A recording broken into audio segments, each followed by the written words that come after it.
নমস্কার, আমি শ্রাবণী 100 in 1 ব্লগের তরফ থেকে সবাইকে নমস্কার, ভালোবাসা জানাই। আজ আমার একটা খুব আনন্দের দিন, তাই চলে এসেছি আমার ননদের ছোট ছেলের বিয়ে, বড় ননদের ছোট ছেলের বিয়ে। তো ভীষণ আনন্দের দিন, আজ ওর আইবুড়ো ভাত। তো সেই উপলক্ষেই আপনাদের একটা ছোট ভিডিও করে দেখাচ্ছি। ওর বাড়ি হচ্ছে বনহুগলি, আমার বড় ননদের। তো বড় ননদের ছোট ছেলের আইবুড়ো ভাত উপলক্ষে আজকে এসছি আমার ননদের বাড়িতে। তো আইবুড়ো ভাতের খাওয়া দাওয়া শুরু হয়ে গেছে।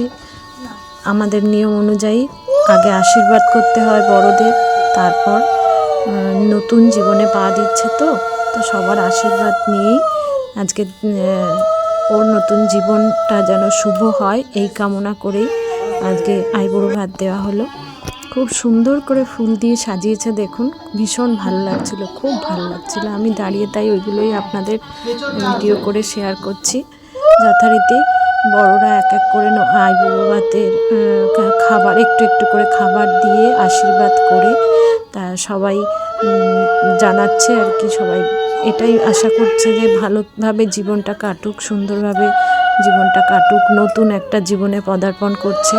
তো আপনারাও সবাই আশীর্বাদ করবেন, আপনারাও সবাই কামনা করবেন ঈশ্বরের কাছে যেন ছেলেটি খুব ভালোভাবে জীবনটা কাটাতে পারে। এটাই হচ্ছে জীবনের দ্বিতীয় স্টেপ, বাবা মায়ের কাছ থেকে এবং নিজের জীবনটায় পদার্পণ করলো।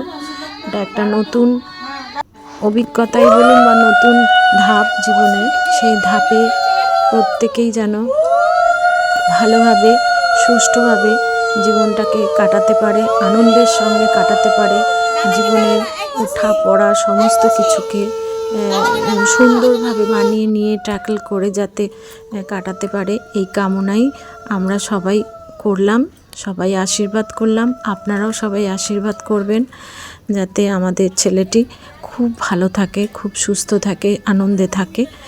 তো আপনারা দেখুন।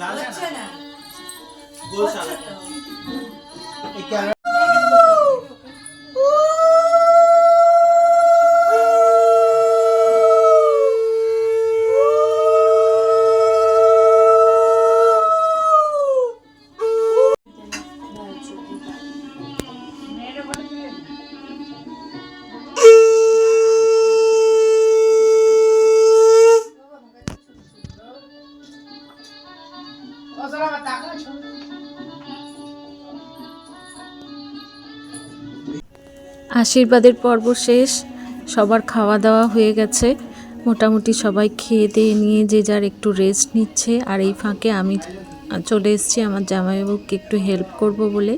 তবুও আপনাদের একটু দেখাই কি সুন্দর ওনার হাতের কাজ। আপনারা দেখুন, সমস্ত তত্ত্ব একাই নিজে সাজিয়েছে সুন্দর করে, সারা বাড়ি ফুল দিয়ে টুকটুক করে সকাল থেকে কি সুন্দর সাজাচ্ছে। আমরা একটু আধটু ওনাকে হেল্প করছি এই আর কি, এই সবাই মিলে আর কি এইগুলোকে সমস্ত সাজানো হলো। এই করতে করতেই আর সন্ধে হয়ে গেছে, সন্ধে হয়ে যাচ্ছে। তা এটাই আপনাদের দেখাচ্ছি, দেখুন যে কত সুন্দরভাবে বারান্দাটা ঘরগুলো আস্তে আস্তে সাজিয়েছে। সবাই ভালো থাকুন।